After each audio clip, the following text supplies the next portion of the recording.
Hello friends. जैसा कि last lecture में हमने डिस्कस किया था मशीन लर्निंग का वर्कफ्लो, इस बार हम कोडिंग स्टडी करेंगे। कैसे हम डेटा को प्रोसेस करते हैं या कैसे हम डेटा को कलेक्शन करते हैं, देन एक्सप्लोरेटरी डेटा एनालिसिस कैसे किया जाता है, और आगे का प्रोसेस आने वाले लेक्चर में कवर करेंगे। Let's go. सबसे पहले हमें डेटा चाहिए। Data in the form of compound information. कहाँ से मिलेगा? कैम्बल डेटाबेस, लास्ट टाइम हमने डिस्कस किया था। Let's go to ChEMBL database.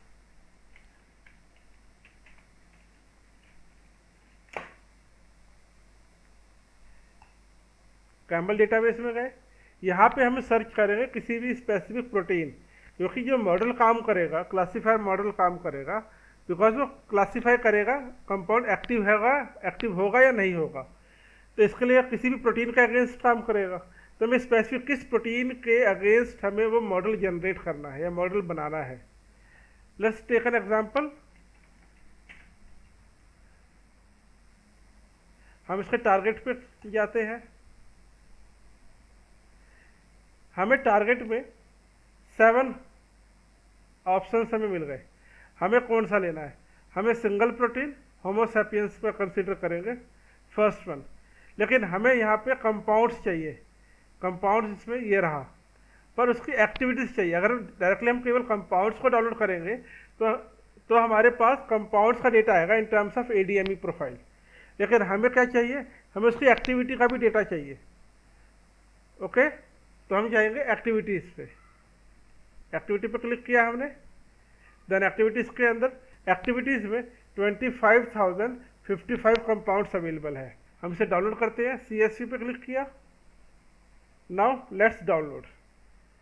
अभी डाउनलोड मैंने ऑलरेडी डाउनलोड किया हुआ है इस फाइल को, तो मैं इसे डाउनलोड नहीं करूँगा। हमारी जो डाउनलोड फाइल्स यहाँ पर है, इसको हम एक्सट्रैक्ट करेंगे। Now it is in CSV format. हम गूगल कोलैब में गए। अब यहाँ पे हम कमांड रन करेंगे, CSV फाइल को रीड करेंगे, देन उसके अंदर हम और भी different kinds of functions use करेंगे और डेटा को प्रोसेस करेंगे। अब सबसे पहले हमारे पास, क्योंकि ये CSV फाइल है, तो CSV फाइल को प्रोसेस करने के लिए पांडास चाहिए होता है। Pandas basically Excel, CSV file, इस तरह की फाइलों को हैंडल करता है। और इस तरह की फाइलों को बेसिकली डेटा फ्रेम बोला जाता है। इसलिए हमें सबसे पहले पांडास को इंस्टॉल करना पड़ेगा। There is one more thing कि गूगल कोलैब के अंदर पांडास बाय डिफ़ॉल्ट इंस्टॉल होता है, तो ऐसी कोई अर्जेंसी नहीं है, ऐसी कोई मैंडेटरी नहीं है कि आपको इसे इंस्टॉल करना ही है, लेकिन यू कैन डू। तो हम इसे करेंगे। अब जैसे ही यहाँ पे हमारा इंस्टॉल हो गया, अब इसके अंदर मैंने कमांड लिखी थी !piп install pandas. Pandas install करने के लिए ! नेसेसरी है जब आप गूगल कोलैब पे काम करोगे। अदरवाइज अगर आप टर्मिनल पे काम करोगे या दूसरे प्लेटफॉर्म पे काम करोगे विंडोज़ पे, तो वहाँ ज़रूरत नहीं पड़ेगी। यहाँ पे डायरेक्टली पिप इंस्टॉल पांडास रन कर दोगे। अब पांडास जैसे हमारे पास इंस्टॉल हो गया, अब हमें पांडास को कॉल भी करना पड़ेगा। बेसिकली पांडास को जब तक इंपोर्ट नहीं करोगे तब तक हम इस पांडास पे काम नहीं करेंगे। ये हमने पांडास को इंपोर्ट कर दिया। जब इंपोर्ट करना होता है, इंपोर्ट फंक्शन का यूज़ किया जाता है, इंपोर्ट पांडास SPD। ये मैं आगे नेक्स्ट लाइन में बताऊंगा। अब यहाँ पे हमने एरर आ गई। एरर क्या आया? हमने लिखा pd.read CSV और डाउनलोड ये फाइल नेम, देन सेपरेटर हमने ये रखा सेमीकोलन। इसका मतलब क्या हुआ? PD मतलब पांडास। अगर यहाँ PD की अगर SPD नहीं लिखते तो यहाँ पे हमें पांडास लिखना पड़ता। तो हमने शॉर्टकट के लिए PD हमने SPD कर दिया। तो यहाँ पे pd.read CSV, देन हमने फाइल का नाम दिया और देन सेपरेटर यूज़ किया। अब प्रॉब्लम ये आती है कि ये एरर क्यों दिया। यहाँ पर रीड करते हैं, नो सच फाइल और डायरेक्टरी, ये फाइल का है ही नहीं। जब तक ये वाला जो सेक्शन है यहाँ पे फाइल अवेलेबल नहीं होगी तब तक ये वर्क नहीं करेगा। ये अगर यहाँ पे फाइल अवेलेबल है तो ऑटोमेटिकली वो रीड कर लेगा गूगल कोलैब। तो यहाँ पे हमें इंपोर्ट करना होगा। ये हमारी CSV फाइल, ये हमारी इंपोर्ट हो रही है फाइल हमारी यहाँ पे इंपोर्ट हो गई है। अब नाउ हम इस कमांड को रन करते हैं। क्वेश्चन इज सेपरेटर पर हमने सेमी कोलन ही क्यों लिया, कुछ और क्यों नहीं लिया। Let's see. ये देखिए हर एक सेक्शन सेमी कोलन से सेपरेटेड है, इसलिए अब हमने फाइल रन कर ली। अब देखते हैं फाइल का स्ट्रक्चर कैसा है। ये हमने हेड किया, मतलब टॉप 5 रिजल्ट दिखाएगा ये। अगर इसी को अगर हम टेल कर लेते,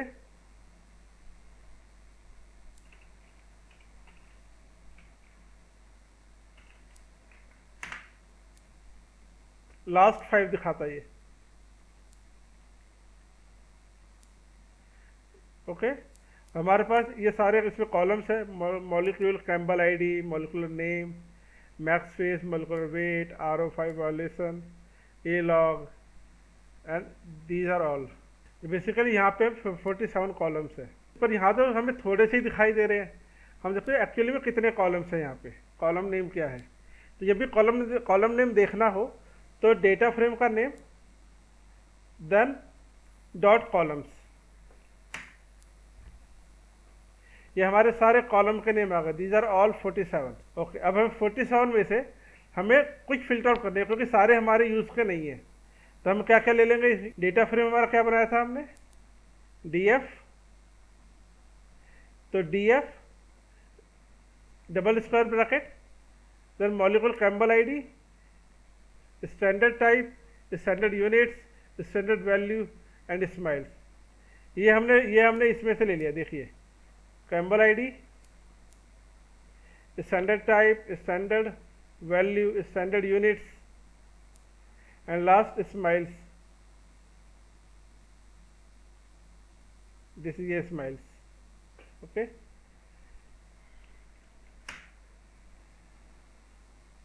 अब क्वेश्चन इसकी अगेन डबल स्क्वायर ब्रैकेट क्यों लिया। जब हमें सिंगल कॉलम पे काम करना होता है तो हम सिंगल स्क्वायर ब्रैकेट लेंगे, पर मल्टीपल कॉलम पे काम करना होगा तो डबल स्क्वायर ब्रैकेट लेंगे। जैसे अगर मुझे सिंगल कॉलम पे काम करना होगा, देखिए आ गया फर्स्ट ऑप्शन, ये ले लिया, ये रीड हो जाएगा। मॉलिक्यूल कैम्बल आईडी रीड हो गई, पर हमें मल्टीपल चाहिए तो हमें डबल स्क्वायर ब्रैकेट लेना होगा। अब देखते हैं क्या आया। देखिए molecule ChEMBL ID, standard type, standard units, standard value and SMILES, ये सारी चीज़ें हमारे पास आ गई। अब इसको आगे प्रोसेस करेंगे। ठीक, तो हमने CSV फाइल रीड कर ली। अब नाउ हम डेटा को प्रोसेस करने की तरफ जा रहे हैं। प्रोसेस में हम मिसिंग डेटा को हैंडल करना, डुप्लीकेट्स को रिमूव करना। हमारे पास टोटल कितने रोज है इसमें, 25,055 रोज और 5 कॉलम्स है इसमें। अब हमें क्या चाहिए, सबसे पहले इसके स्टैंडर्ड यूनिट्स। इसमें यूनिट्स कितने टाइप के यूनिट्स है इसमें, ये चेक कर। जैसे नैनोमोलर है, ये तो मिसिंग है, ऐसे C दिया हुआ है ये। तो कितने टाइप के यूनिट्स अवेलेबल है उसे चेक करने के लिए डेटा फ्रेम फिल्टर्ड, ये हमारा डेटा फ्रेम का नाम है। Then square bracket, standard type, standard units लिया हमने। देन इज NA मतलब अगर इसमें कोई मिसिंग है तो पहले मिसिंग रिमूव करेंगे और उससे पहले काउंट करेंगे कि कितने हैं मिसिंग। देखो आउट ऑफ 25,055 23,230 इसके अंदर ऐसे यूनिट्स है जो कि हमारे पास एक्चुअली में अवेलेबल हैं, डिफाइंड है। 1,825 वो यूनिट है जो कि हमारे पास डिफाइंड नहीं है, आई मीन मिसिंग है, वो वैल्यू है ही नहीं। इट मीन्स NaN है वो। तो NaN को रिमूव करेंगे तो again data frame filter drop NA, subset कर दिया हमने। स्क्वायर ब्रैकेट में क्या दे दिया हमने, कॉलम का नाम क्या है, स्टैंडर्ड यूनिट्स। जब भी स्पेसिफिक कॉलम में कुछ भी वर्क करना होगा तो सबसेट कर देंगे डेटा फ्रेम का नाम देके। अब यहाँ पे ड्रॉप NA मतलब मिसिंग डेटा को रिमूव कर रहे हैं।